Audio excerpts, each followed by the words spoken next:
Die aandag kry asseblief. Vriende, net so voor ons begin, and I'll change into English just after this one. Don't worry. Maar ons wil net vir Dr. Ad van Wyk vra om net vir ons die tafelgebed te doen asseblief.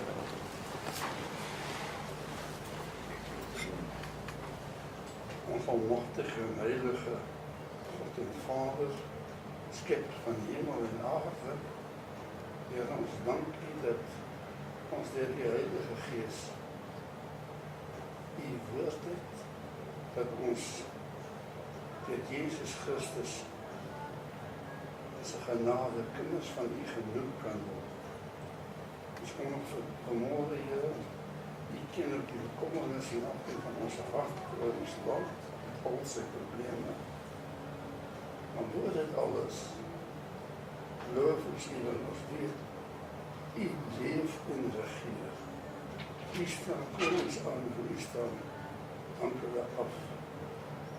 So ook, Heer, het U ook die volke en nasies geskep, en daarom het U ook die reg om hulle dan ook beslawe uit te lewe aan ander volke. En ons wil kom om te bid dat U vir ons Afrikaner volk wat ons verkeerd gedoen het, te vergewe en wil U gee dat daar by ons weer 'n nuwe lewe sal plaasvind. Ons bid ook vir hierdie vereniging, Here seën ook die werksaamhede, seën ook ons saam zijn nie, en seën ook die middele en die voedsel wat ons sal geniet. Ons vra dit alleen om Jesus Christus. Amen.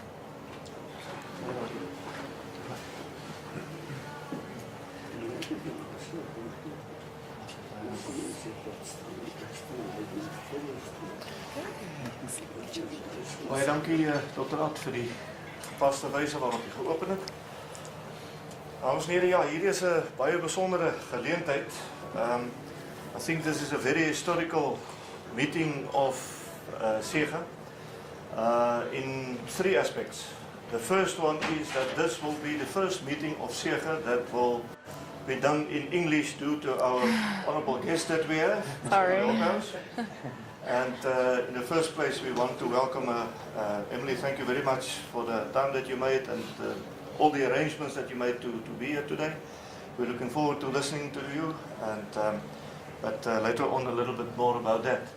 The second historical issue is that on our last meeting we decided that Sege will also be open for our ladies who want to attend, and we have a few ladies for the first time here today.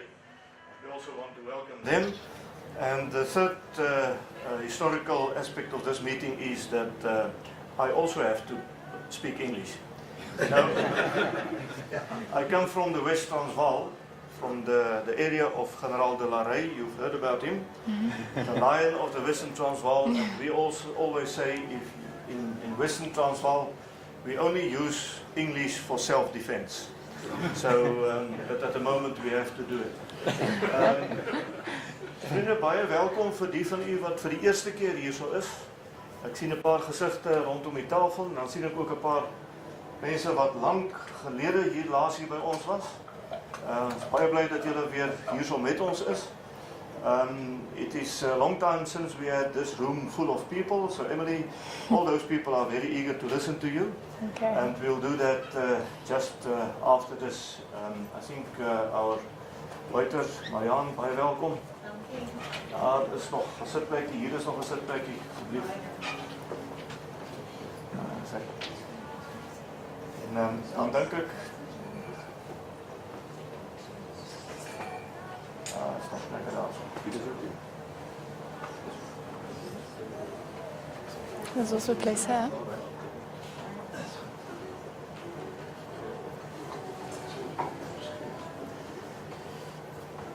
As hy Marianne Breitenbach van Radio Pretoria of Pretoria FM, baie welkom hier so by ons. Ek dink ons kan maar net vir ons dame vra dat ons by die kelner inkry, dat ons net die bestellings kan kry. Intussen tyd ouer gewoonte, as daar enigiemand van u is wat iets wil gesels oor iets wat van belang is op die volksaker, kan ons dit miskien gerus doen. Ons kan sommer die bestellings skryf. Okay. Ja. I start off? Yeah, please, Doctor. I've got a very, very precious book in my study for many, many years. Die heldin uit die vreemde, die verhaal van Emily Hobhouse, deur Rykie van der Rooyen. This is the original Emily Hobhouse, and this book is written in her whole history and what she did.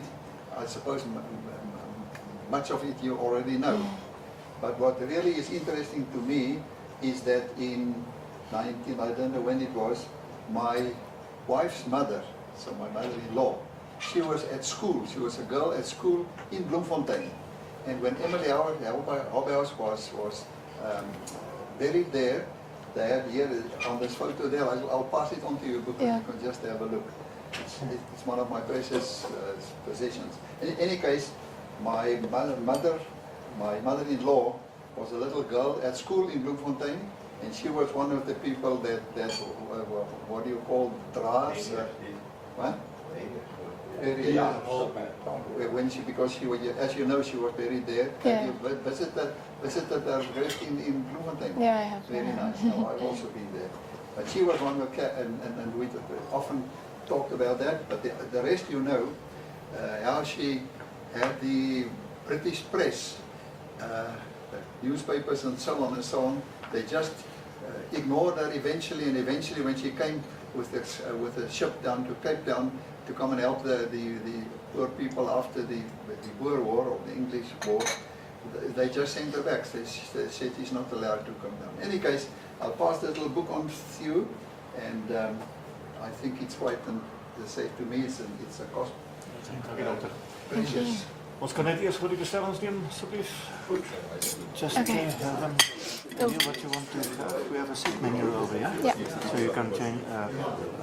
Here sal ons maar aangaan, dan kan ons daarom ons gas kans gee om alles te sê wat sy wil sê voordat die ete inkom.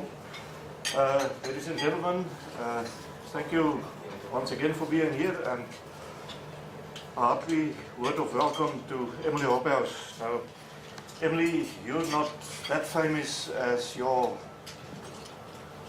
aunt was, and, but you are becoming very famous at the moment here. And you know, she told me in the car that she's going to study international politics.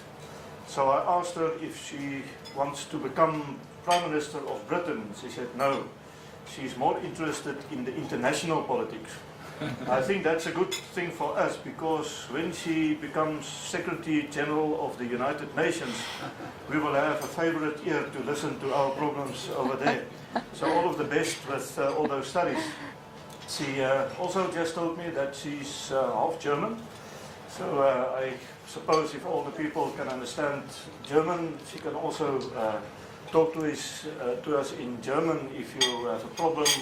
Is being talked to, as we see it sometimes, the language of the oppressor. That was still from the war. Merci, danke. Danke. So yes, Emily, we are eager to listen to you, what you've seen in South Africa, and we want to, yes, we listen Intently. met vreugde na jou. And she's learning, and she's going to learn Afrikaans. So you come on to Afrikaans praat.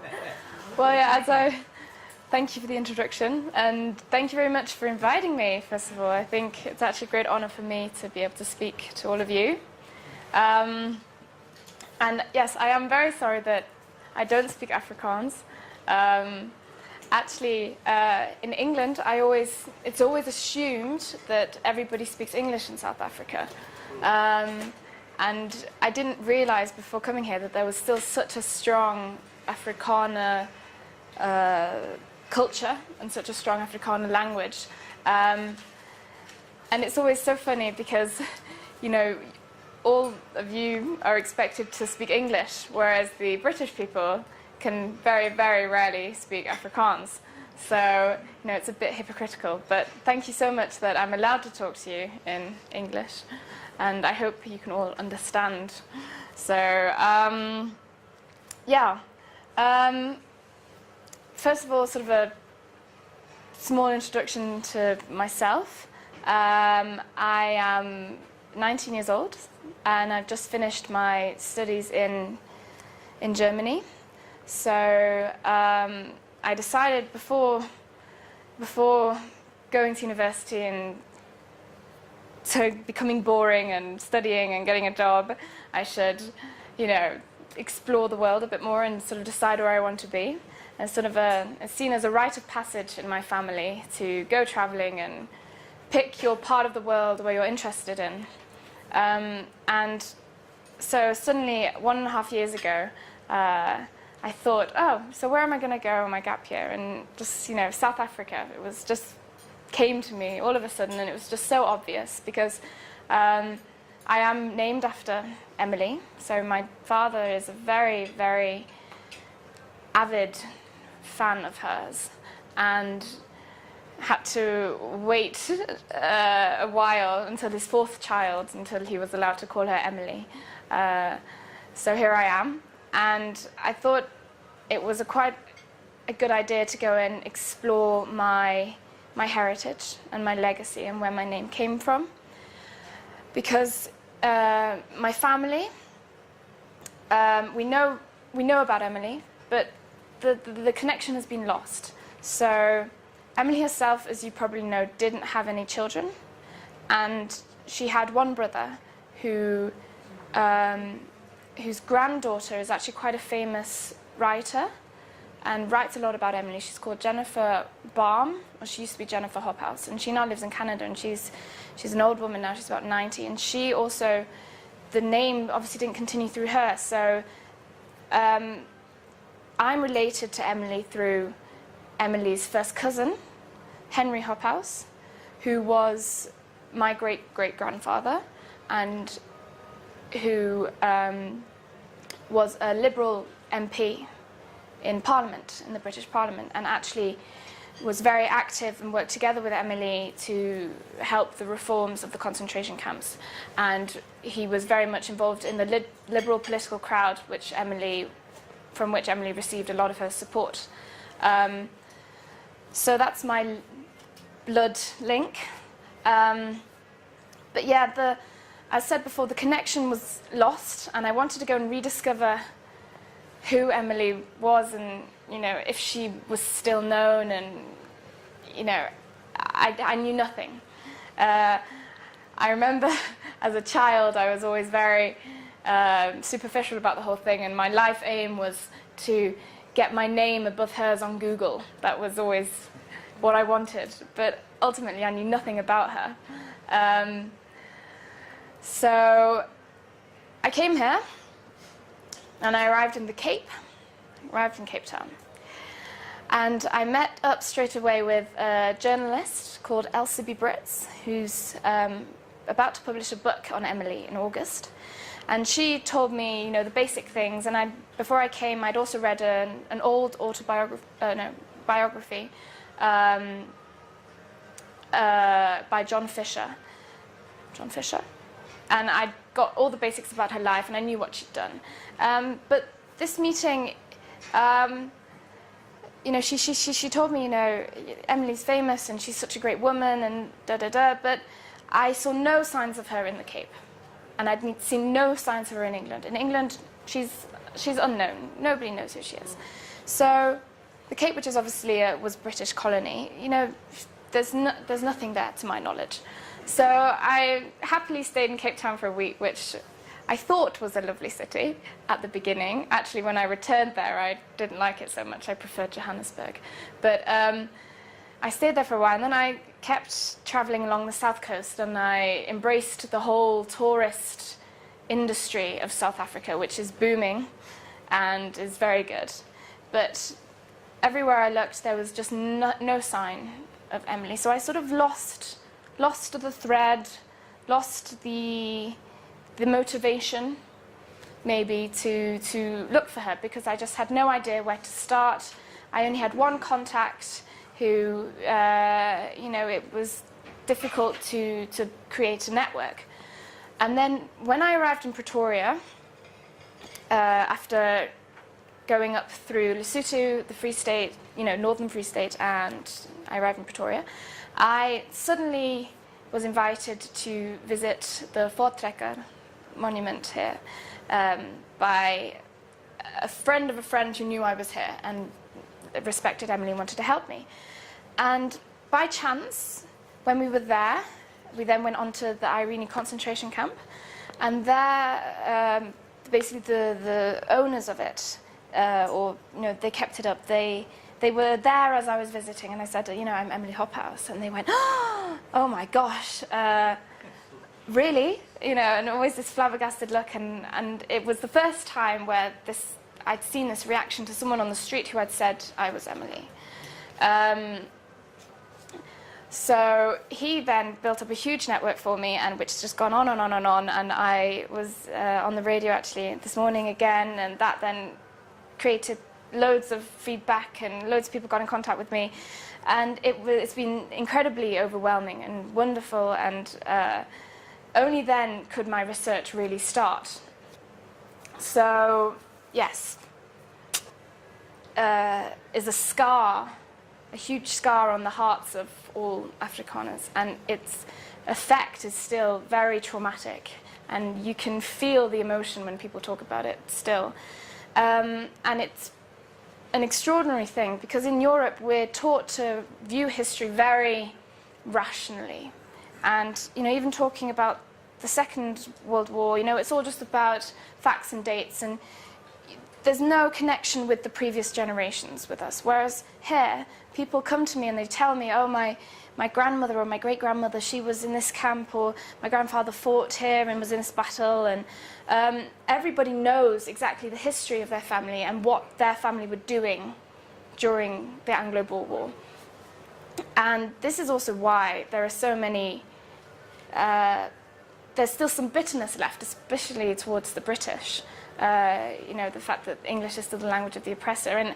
And it's understandable very much, because the British really did commit absolutely horrific crimes, and I can only apologize on their behalf, even though it's not my generation in a way. So this was 100 years ago, and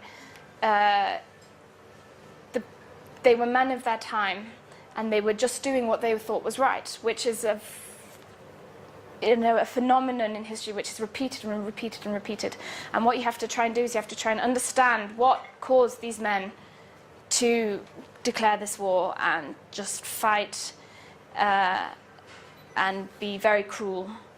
And that's why I always find the story of Emily so touching and so unbelievable, is because she managed to sort of step out of her social field and her time and completely understand what humanity was, and understand the complete stupidity of war and how unnecessary it was.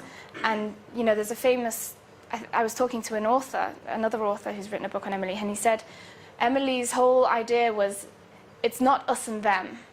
That's not how it is. It's just mankind, it's humanity, it's a shared life that we have together, and that's why she came to help. And she was completely scorned and hated, or seen as a traitor in British society, because these people just couldn't understand why her humanity, her morals could surpass her nationalism. And I think everyone can still learn from that. And even in Britain now, with this whole Brexit and all these political discussions and debates, nationalism just keeps coming back, this British idea of we are great. And they still haven't learned, that it's a very dangerous and unstoppable force. So that's why I'm campaigning very fiercely to stay in Europe. And also, in terms of British history, we don't learn much about the colonialist, imperialist actions of the British, which is very, very disappointing. We don't learn about the slaughter in Khartoum or the concentration camp. Nobody knows about them at all. Only when you would then study university history, maybe in your second or third year, it would appear. And this really was, some people call it a genocide, what happened in the camps. That can be debated, but it just, what are the figures? 27,000 women and children out of a 320,000 population of Boers. So, it's almost 10%. Of which, I thought it was 24,000 of children, actually, 24,000. So, it just completely obliterated a population who were very much living in their isolated community and living a civilized and peaceful life. And if you then look at history and the effects of history and how one thing happens after another, you can see how much the Boer War, or the Anglo-Boer War, or the South African War, whatever you choose to call it, how it was just a trigger for what then happened. And the British oppressed the Afrikaners, and then, as seen everywhere, the oppressed becomes the oppressor again, because it's just becomes this survival of the fittest idea, and people are scared. And I think only when you can really understand the Boer War and the Afrikaner can you understand then the following history which then developed. And that's why I think you can talk very openly about modern history and apartheid and what happened and why it happened, and that's why I think it's so important. Me as a half German, with my grandfather also fighting for Nazi Germany during the war, even though he wasn't at all, that mindset. It's the idea of you get caught up in a system and things just happen and history runs out of control. And I think it's wrong to blame a generation for what happened, and especially to blame the following generations for something that happened which wasn't their fight. So I'd actually love to discuss with you about this, because obviously you're the history study group or society or whatever, and I'd be interested to hear about your ideas of history and its effect and its importance. And when I arrived then in the Free State, and I was actually staying at Onzarust, outside Bloemfontein, so the President Steen's house where they were, and Emily had stayed there for a long time as well, so that was very nice. I was suddenly met with so many people who were very emotional towards me, and people were crying and they were so grateful that I was there. And I remember one woman, she says, "Thank you for thinking of us." This was in Hobhouse, the town Hobhouse, so I went, and she said, thank you for being here, thank you for thinking of us. And I just thought it was so touching that people just they just wanted this recognition and this love and this sharing of the kindness and the remembrance that people had been kind to the Afrikaners. And I think it's just such a strong message that kindness and goodwill and real humanity just is eternal, that it just lasts forever, and people remember when others are kind to them. So that was one of the most extraordinary moments of the trip, that I then realized that, and especially among such suffering, so I visited the camps, and you see all the names of all the deaths on these marble slabs, and Kind van Wyk or Kind van Pretorius, they weren't even christened, because they died when they were 8, and the reverend was so busy with doing all the funerals that he didn't have time to even christen the children. So just these lives which were just completely lost. And yet that amidst this suffering, people remember the woman who came and was kind to them. And that's, I'm very grateful for that. So I'm also just a young girl, sort of exploring the world, and that I have therefore been here treated with such kindness. It seems like maybe a slight repayment or a legacy of what Emily did, and it's now been bestowed to me, which is lovely. So yes, in terms of being Emily Hobhouse. In England, it's not a particularly obvious name. People would know it in certain circles, but otherwise no. So coming here and people being so overwhelmed by my name, it was quite a shock. And then I had a slight sort of identity crisis about, who am I? And I sort of like the idea that just, I'm a sort of self-fulfilling prophecy in itself, so I become my name. So if you're called Emily Hobhouse, you actually have a duty to continue what she did. So that's sort of my wish in life, I hope. And that's why I'll be studying what I'll be doing. And I've also been very interested in, obviously, the modern history of South Africa and the contemporary history, which I'd love to talk to all of you about as well. And I've tried to be reading as much literature as possible, both political, economic literature and also liberation literature, and people like Alan Paton.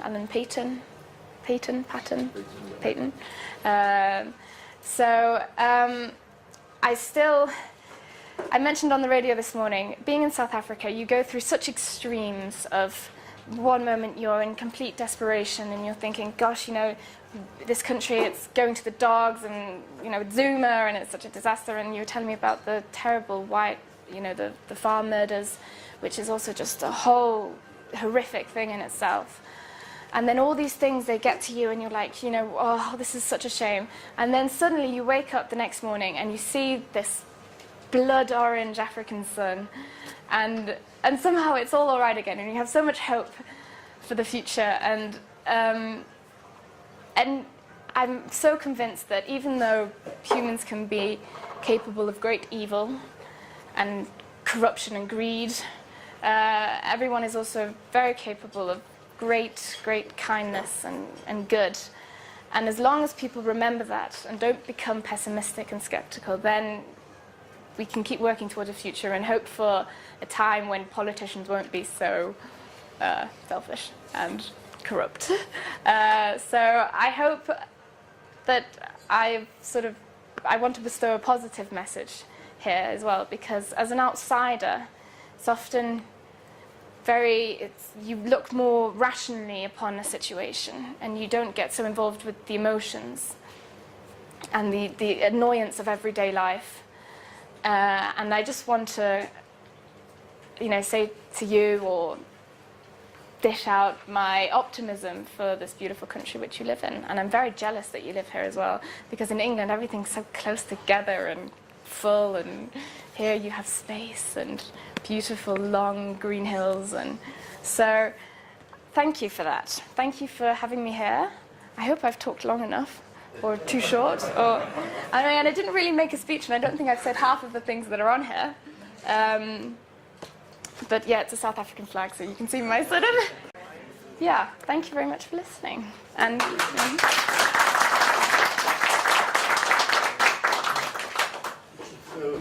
may I just add something? yeah. Have you ever heard of the future, 4 colors? No. It's a flag that that we used during the days of the republics of Transvaal and Free State.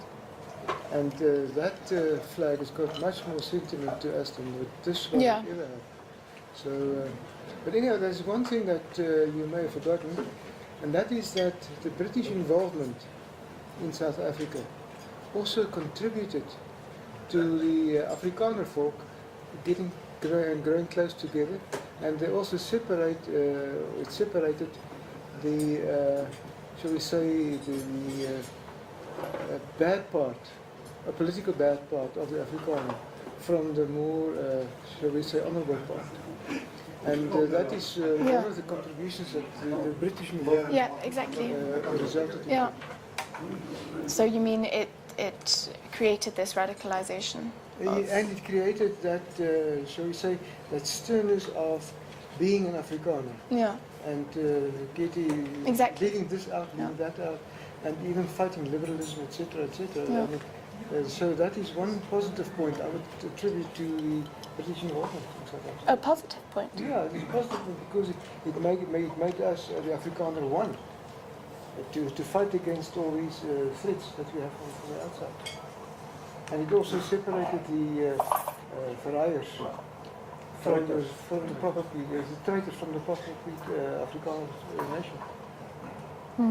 So it also had that one positive point as far as I'm concerned. Dr. Ott, I just would like to tell Ms. Emily that Emily Hobhouse is very, very dear to us. Almost like an angel. And we came as a nation to love her. But I just would like to give you a little bit of perspective of the history. I don't know if you heard about the First Anglo-Boer War. Yes, I What do. you got. In 67? Suffered the biggest loss. 80. The British Army suffered their biggest loss Yeah. ever in their history. And when the Second World War happened, Queen Victoria, Second World War. The Anglo-Boer War. the Second World War, Queen Victoria instructed Kitchener, who was at that stage in charge of the army, the British Army, to revenge the defeat at Majuba on the Afrikaners. And that's why they started the concentration camp. Emily Hobhouse came and visited the concentration camps, and she was shocked what she found. Yeah. And she went back, showed the Minister of Colonial Affairs, Minister of Defense. She held various meetings, wrote letters, and at the meeting she was thrown with eggs. So Queen Victoria must have taken notice of all this. She couldn't ignore that. It should have come to her attention. And what the fact is that Hitler, the Nazis, learned about concentration camps from the British, from Queen Victoria. Therefore, as far as I'm concerned, I put Queen Victoria on the same level as Hitler. Yeah, And Lord Kitchener, as far as I'm concerned, is the Adolf Eichmann of the British Empire. And don't say that isn't good. English, we admire you for being Emily Hobhouse. One of our writers, Langenhoven, wrote, he said that, you know, the Hollanders came from Holland, and then the French Huguenots, and I don't know what the Germans were. And he said he heard that there are also good Englishmen in England, but they never came to South Africa. But this is just a little chat. Yeah. But I just wanted to give you an impression how we see that. Yeah. In terms of Queen Victoria, she had very, very little political power. I mean, she was just an old figurehead. She didn't actually contribute anything, but it's the idea of she was the figurehead of Britain. She was the Empress of India. She was the figurehead of imperialism. In Britain, don't forget, Emily was supported. So when she came out to South Africa, first of all, she didn't know much about the condition of the camps. And she had with her a lot of money, which had been donated to her by British people for the women and children in the camps. And when she got back and people found out what was happening, there was a huge outpour of emotion. They just didn't know about it before. And that's why, due to also political pressure, the camps were reformed. And, you know, the death rate halved, quartered, you know, it became much, much better in a very short period of time. So in England, you had this imperialist streak and very conservative people, which still exists today.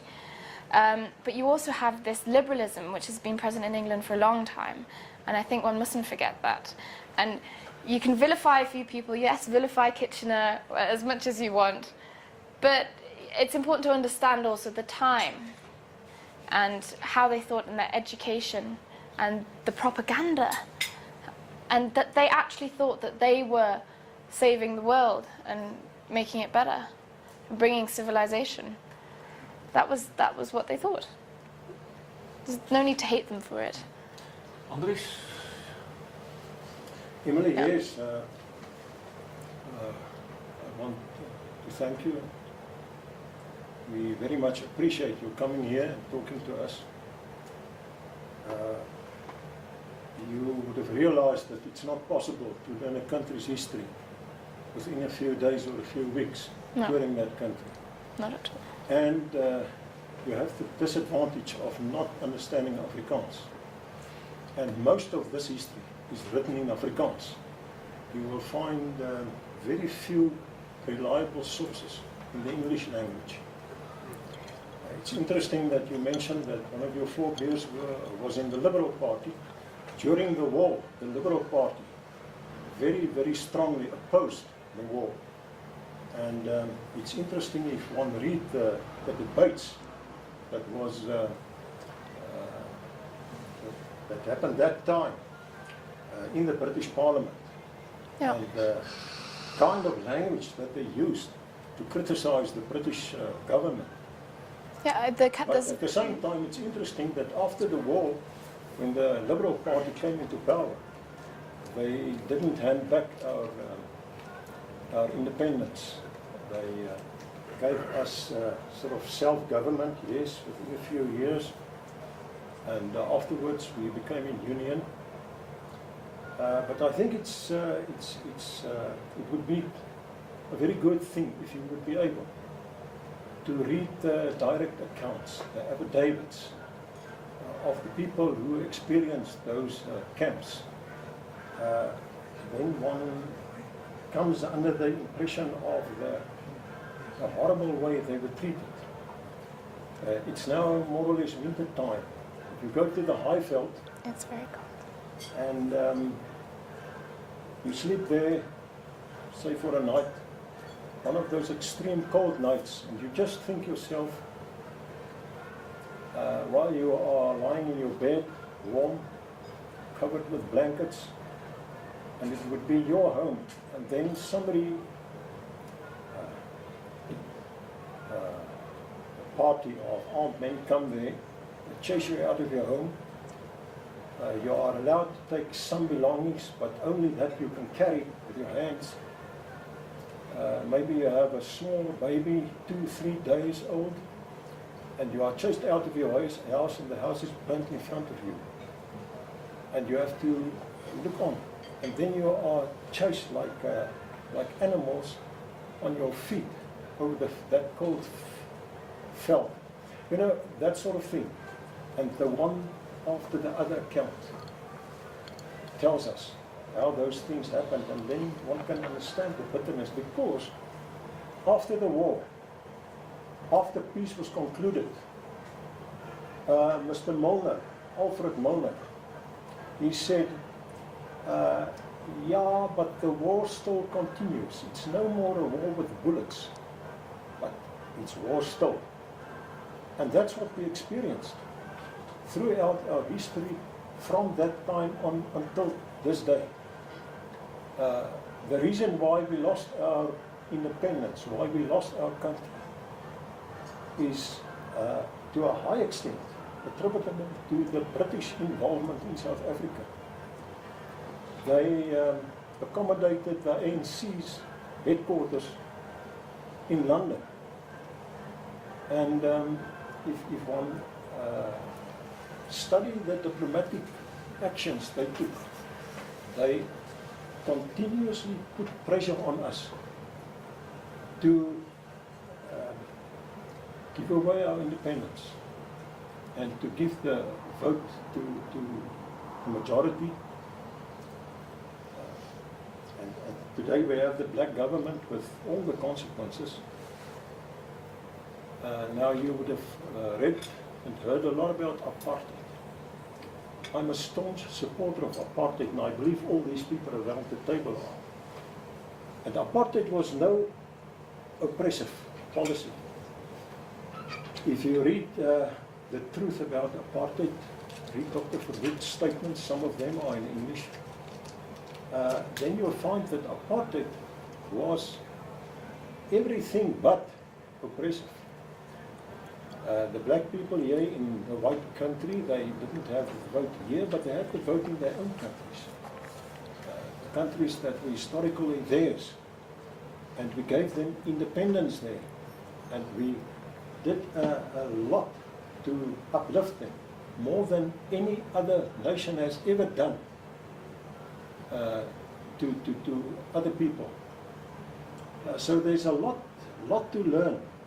And I think that will change one's perspective. The problem is the propaganda, and the propaganda machine is able to make people so negative about a certain thing that it's difficult for people to, in a short time, and only by reading 1 or 3 books, to change your perspective. But it's worthwhile taking note of exactly what we meant and what we did with apartheid. Because we were oppressed by the British, we didn't want to oppress other peoples. And the whole idea around apartheid was to give them their freedom. Unfortunately, there was a bunch of people led by communists mainly, and they are the people who in the end got the masses to sort of not support them, but to follow them because they were obliged to do it. If they didn't do it, they were just intimidated. They were put tires around their necks filled with gasoline and put a light, you know, that kind of thing. So the whole image that's created that it was supported by the masses, it's not true.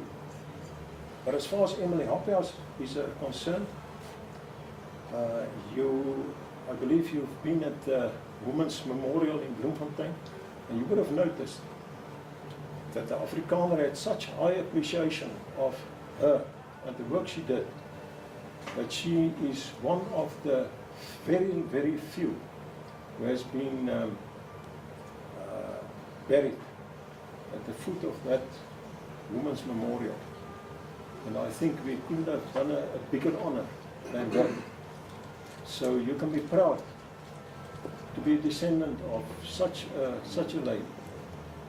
And I believe that you will be interested more and more in the history of South Africa. Now, on the 16th of this month, it's within a few days, I don't know whether you will still be here, we have a sort of a commemoration of these concentration camps at the Irene concentration camp. And I want you, I invite you, if you were still here, to be there and to speak, to talk to us. You are very welcome, and we would appreciate it if you can. But there's a reason why it's on the 16th. The 16th of June is the date on which Lord Roberts issued a proclamation. And in that proclamation, he stated that in future, from that day on, if any telegraph lines or any railway lines were sabotaged by the Boers, by the Boer army, the inhabitants of the farm nearest to the place where it happened, those farms would be burnt, and that was actually the introduction of this whole Scorched earth. through the Scorched forest, scorched earth policy and the concentration camps. So we commemorate that day, and we commemorate it at the concentration camp, some other concentration camps in the country as well. But you are very welcome to attend it and to address us there. Thank you. Thank you very much. Thanks. Will you still be here? No, I was so kind, but my visa runs out on Thursday. So I've been here for 3 months already. That's I have to leave. I know, that's really... Maybe next year. Sorry. Maybe next year. It's actually Emily's death day on the 8th of June, so in 2 days. That's the anniversary of her death, so it's also quite one day. The letters of Emily Hobhouse to Mrs. President Stein. To Tibby. I've read a few. I haven't read all of them. I have done a lot. I maybe didn't mention in my speech. I've done a lot of research, and I've read a lot of accounts. First, obviously translated, but first primary source accounts of women on the farm, women in the concentration camps, and they are all horrific. And if you read Emily's book, The Brunt of the War and Where It Fell, which she wrote in 1902, that's very, very detailed summary of all the political things and decisions that happened, ultimatums like this and proclamations, and a lot of accounts of the women and children. And also in Irene, I read the account of the nurse who was working there at the hospital. You know, I have been trying as hard as possible to understand what it was like. Yeah, and I did visit Irene, I visited Springfontein, Betuli, and Brandfort. So those 4 concentration camps. We can't blame you for what happened. We thank you for understanding. I think... I think Emily Hobhouse, to an extent, saved the honor of the British. Because... she saved the honor of humanity. well, humanity as well, but of our own country, because the British Army, the way they treated us and what they did, by being not able to subdue our forces in the field, starting a war against women and children, the way they did, it's an inextinguishable blot on the name of the British Army. And I think Emily's work did a lot to try and save the British honor in that way. Have you read Emily's speech, which she made at the Women's Memorial at the inauguration? What did you think? I have appreciation for that. Of course, one should have. I mean, because she talks a lot about the idea of how things would then commence, and she talks a lot about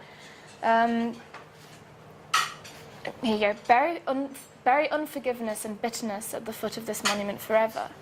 So don't be bitter, and she says as well, love is much stronger than hate. You know, things like this, and she talks about don't be angry with the black races for their involvement in the war. She's very, very. It's an extraordinary speech, and also at the Anglo-Boer War Museum, you have quotes of it, you know, imprinted on the walls, and all these things like about equality, and it's extraordinary. And I think that message. You do know much more than me. You've lived through it, but I think her message of humanity is very, very, very important. It's applicable, and it's the right message, of course. And the idea of... The problem is only that the war didn't end there. No, but it should have. But it should have. And Britain waged that war against us until today. Yeah? Yeah, if you look at the kind of politics they follow, you know. But it's... Now the problem is that we as a nation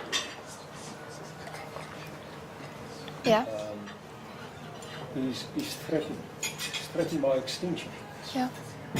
And all we ask, we don't want to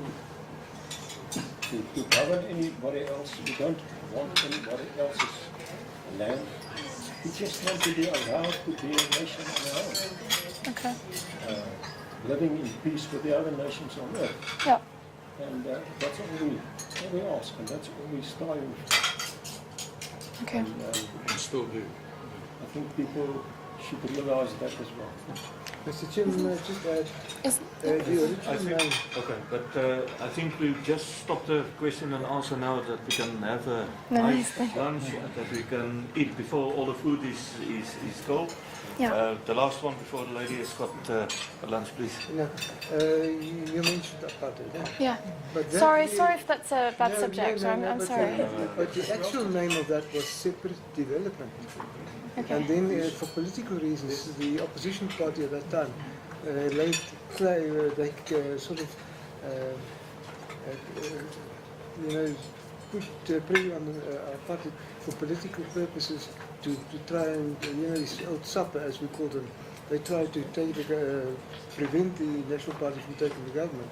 And therefore they sort of tried to make the National Party's policy look doubtful, etc., etc. But that was the original idea, and that is why these various TDC countries eventually came to into being. Okay. Perhaps you'd like a glass of wine with your... Now, we honor Emily Hobhouse and for what she stands. And that's why the African decided to give her that great honor. Of making a film. Oh, to bury her at the. But André said he will get that form for you. Okay. They've actually. That you get it. I've been in contact with one of the grandsons of President Steyn. He's now called Peter de Vos. He's working on a film about Emily now, and he was showing me the script. And that's going to be, so the next few years, expect to see another film that's about to come out about Emily, which is very exciting. Thanks, Dan. Every year, as a matter of interest, there's a street in the Cape named after Emily Hobhouse. Really? Yeah, they, as you've said, you mentioned, when we were at school, I went to school in Cape Town. Okay. It wasn't our history books, but the Cape Town people, even today, and people up here, we're rather polarized Yeah. in terms of a lot of things. Okay. But it's in the northern suburbs, predominantly the Afrikaans suburbs. There's Emily Hobhouse Street even today. Wow. Oh, this is just a moment, Jaap. This is very interesting that the Cape Afrikaners English is worse than the Transvaals Afrikaners English. Listen, well, it's changed for the Northerns and all those things. I just want to mention that there's also Emily Hobhouse Street in Pretoria North. Yes, but Emily thought about that she was in the Cape and saw nothing about Emily Hobhouse. Now he says there's yes. I'll look on Google Maps and see if I can find it. Yeah. Is toch? And Net- there net was om. also a submarine. Yes. That's very famous. It's been decommissioned, right? It's not working anymore, is it? It's decommissioned, yes. Yeah. Yes. I think there's no what is that word in English? No submarines working anymore. Is there anything working on Simon's Town? But it's quite ironic, really, because Emily was a pacifist. That's exactly what she was. So she tried to stop the First World War single-handedly as well. She was just against war, so it's rather ironic that a submarine, the war machine, was named after her. I think she would be laughing right now, But actually. that's I think for you'd rather defense. rather than funny. You must say that. That's for defense, not for attack. Oh, okay.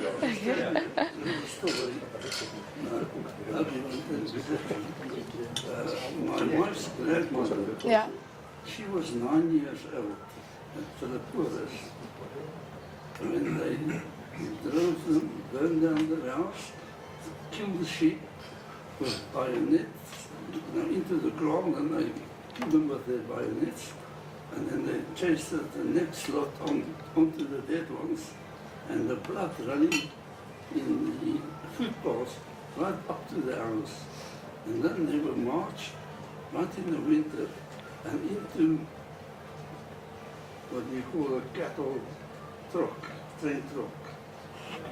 Cattle wagon from the railways. Yeah. And the woman had to scrape the dung of the cattle out of that thing. That's right. and she was there. Now, well, I must say she hated the British until her death. She said that if she goes to heaven, she'd rather sit next to a big black woman than to a British woman. But she went through that. And then the house was burned down, everything was destroyed and so forth. And then she stayed with my mother-in-law, and there was a minister of the Methodist Church. He came from England. He first stayed in the Cape for 2 years, then he went to Vicksburg, then he came to Bloemfontein, and he stayed just across the road from my in-laws. And then one night they came over to the Dukes themselves, and they were invited and accepted, very friendly. And then the wife of the minister then made this comment that in Cape Town they put precious old stuff like what do you call the Delft plates, those blue plates, Delft plates that came from Holland. Very old stuff, it's saying. And then when she came to the Free State, she was disappointed that we've got nothing. And my mother's grandmother was like Queen Victoria, very outspoken. And then she gave a loud snore and said, what the hell do you expect? You burn and destroy everything. Excuse me, Marianne. Oh, you're talking about crockery. You know that Emily Hobhouse was a very good friend of the wife of President Steyn, and during the war, President Steyn planned by himself, but he also spoke to other people, and he said we should build a memorial for the women that died in the concentration camps. And when they planned that, they asked Emily, what would she think? What would she think will be very suitable to put in front of that memorial? And then she told them one night, she came into she came into a tent. I think it was in the Springfontein camp. It was, yeah. And she saw a woman with her only child in her arms, and the child just died. And she said that expression on that woman's face, she will always remember. And Anton van Wouw, who was the person who had made that, often asked Emily whether she is satisfied with what he made, and she often said, no, it's not correct, no, it's not correct. And in the end, she stayed a long while in Italy, and she saw the Pieta of Michelangelo, and she said to Anton van Wouw, that should be like that. And with the, what is the Inauguration. Yeah, of the women's monument in Bloemfontein. The Afrikaner people so desperately wish that Emily could be there, but she was just too ill, couldn't be there. She wrote a message which was read for the people who were there. So she played a great part also after the war in learning people how to do some handwork and so on. She was not just during the war with the Afrikaner people, she also was after the war with the Afrikaner people. And I appreciate her for that. And 2 years ago, I attended one women's show on the Art Club Kunstefeest Art Festival. In Grahamstown. No, in Potchefstroom. Okay, There was was a one-woman show. is it an audience that- with Miss Hobhouse? Yeah. Yeah, that's I English understand. woman. Oh, And it was English. okay. And she read out of all the letters she wrote to T.B. Stein. Okay. And that letters is still in English because T.B. Stein also wrote in English. So maybe you could pay a visit to a good book and have of those letters, because in those letters she wrote much about the camps and what she experienced in South Africa. Okay. You know Although was that a very famous after the doctor. war, Yeah, I know. many children were named Emily. Oh, yeah. Dozens and dozens of them. You could perhaps be descendant of one of them. I think it's true. But when her ashes were interred, she was carried by 6 girls, and they were all called Emily, I think. Yeah. But Ladies and yeah. gentlemen, we can talk long about a 3-year war. We cannot put it all in 3 hours' time. You're most welcome to stay here and have some informal chats, but some of our people have to go at the moment. And we want to thank them for being here. But I think that we must conclude our formal session for this afternoon. I just want to ask Mr. Dolf Buitendag to do the formal bedankings. Ik weet niet wat ze Engels en daarvoor niet. To thank Emily formally. Bedankt, for German. that. Yeah. Zij leert mooi. Zij praat van bedanken. That would be a long speech. The chairman said to me, I can take as long as what Ms. Hobhouse, Emily is going to take. First, it's a very big honor to thank you on behalf of SEGE, study group of own history, of current history. Yes, contemporary history. Contemporary history. Your initiative to visit our country is such a formidable project that you said yourself. So that in itself is admirable. And particularly at your age, we just heard you are only 19 years of age. It's the first time, like our chairman pointed out, that the speaker presents his message to us in English. But that is not the only reason for today that make it a special occasion, because it's also your connection with an exceptional woman.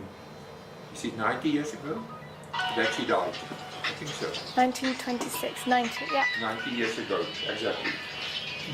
She was one of those women that we will never forget, which form part of our collective history, our collective memory, in fact. We have such admiration for her. We will never, ever forget her. She was one of those people who challenged society, the government, the media, to stand up for what she felt was the truth and which was honorable. And that means courage. And she had that courage. She was prepared to be unpopular, to be scorned for what she believed in. But not only that, she also came to South Africa. She helped the poor people who lost everything. She started women schools. Is that pronounced correctly? Pardon my English. It's a foreign language to me. Emily Hobhouse has shown us that folk, I think folk is what we call folk. It's completely different from nation. Yeah, it's just people. That's the people. Yeah, folk. So we are not a people, we are not a nation, we are a folk. Okay. It's much nearer to a nation. Okay. And she showed us that a nation shouldn't be judged by their governments and by their politicians or by their royalties. You must judge a nation by its everyday people, and that she taught us. So we have to resist the temptation to judge a nation or a folk by their governments. We had such governments as well in the past. that is not how the people are. And here I'm referring to the people that betrayed us. To accept a foreign person as one of your very own, it's not an everyday occurrence, it is exceptional. And still, Emily Hobhouse was accepted as if she's one of our own. Today, we experience yet another crisis in our particular folk, the Afrikaner, Boere-Afrikaner, the Boere folk. Our very existence is threatened. The media, on the other hand, particularly the far left media, they are controlling the news in the world. And they write what? They twisted the truth. But they also, one way is twisting the truth, and the other way is to keep silent, not to report the truth. And that is what's happening to us today. I think Mr. Anders Breitenbach referred to that when he said, pointed out certain things. For instance, apartheid. During my younger years, when I had a very nice salary and everything, we in South Africa paid the highest income tax in the whole world to uplift our black people, to give them their own states, to support them with industries and everything. And the average black person during that time was in a much better financial position than today. And then, particularly the English media decided they must twist this truth. I've once spoken to a very high up ANC member. I said to him, I challenge you, I beg you, do to us what we have done to you during apartheid. Please, we will give half what we own to be in that position. And he said to me, we can't split up the country again. He couldn't answer me. He said, we can't split up the country again. He was not prepared even to listen, to give to us what we have given to them. So it's a big twisted lie about apartheid, but that may be. Our history, like I said, has been distorted to such an extent that our very existence is threatened at this moment of time. We can only trust and hope and pray that the Almighty God will do something about it. Thousands of our people have been murdered. It's homicide. Our schools, we have lost our schools, we have lost our language, our universities. Our people can't even today write exams because the universities are disrupted, that they can't write exams. So it's so serious, and the international media is in silence about what is happening to us. In 1900, a Yemen Women's Society sent a signed petition to the Queen's mother, the mother of Queen Victoria. I think her name was Queen Alexandra. What was her name? Can you remember? Victoria. No, Victoria is the daughter. Yeah. Alexandra. She wrote a letter to Queen Alexandra, appealing to her feeling as a mother. This women organization, a German organization. They said, we appeal to your feeling as a mother for children. Please use your influence to stop what is going on in the concentration camps. This women society received a letter back from the Queen's mother. She replied that the accusations about concentration camps are lies. There's no such things. And she added that she's very disappointed to receive such a letter from a befriended country. So that type of lie about the history is still going on today.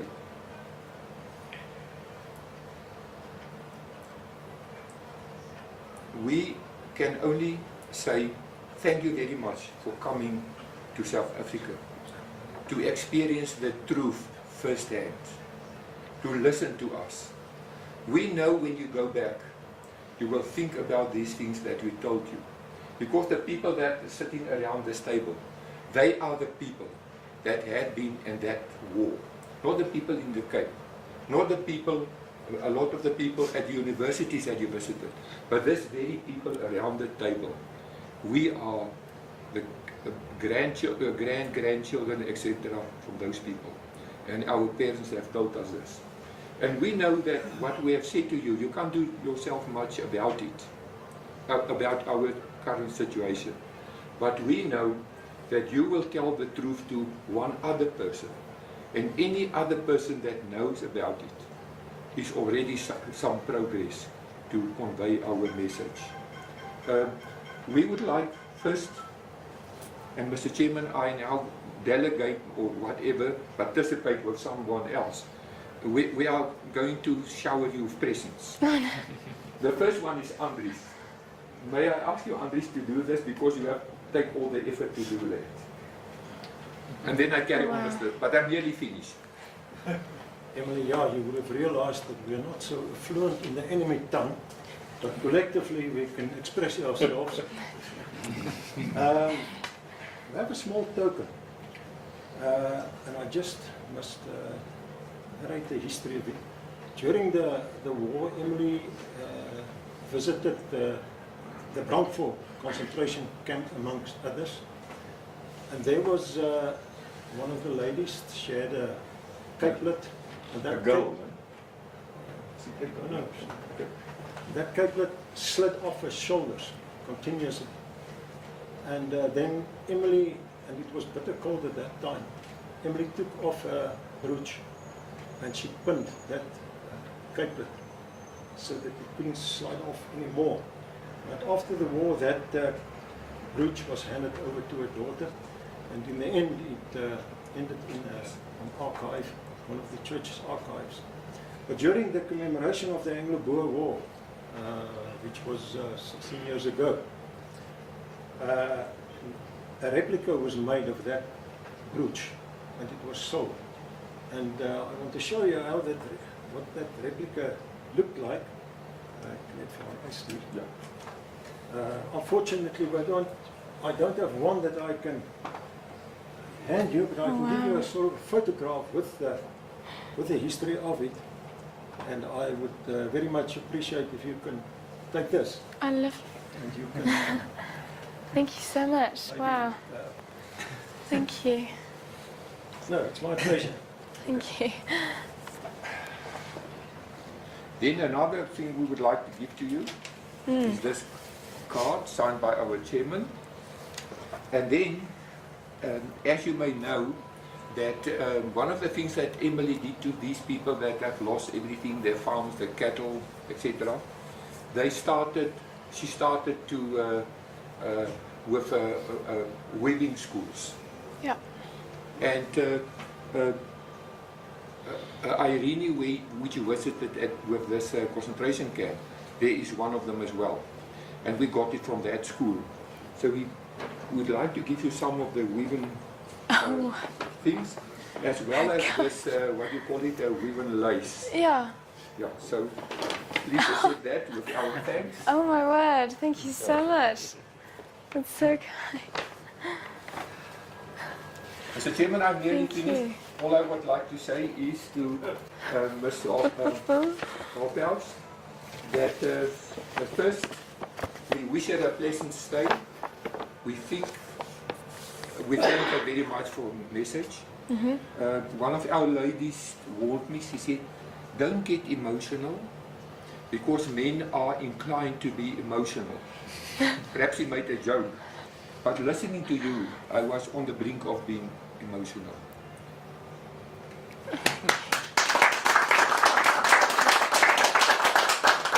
Thank you so much. Thank you. Okay. Thanks a lot. Thank you. Okay. Thank you. Emily, Yes. my first impression was when I saw you and Emily Hobhouse, who we've known through the history, are looking so alike. Really. Yes. You can have a photograph. The people here, you can have a photograph. You should also make a new the face is the same shape. I've heard that before, so. Dames en heren, dit is dan wat dit betref die einde. U is welkom om nog te sit en nog te gesels en kuier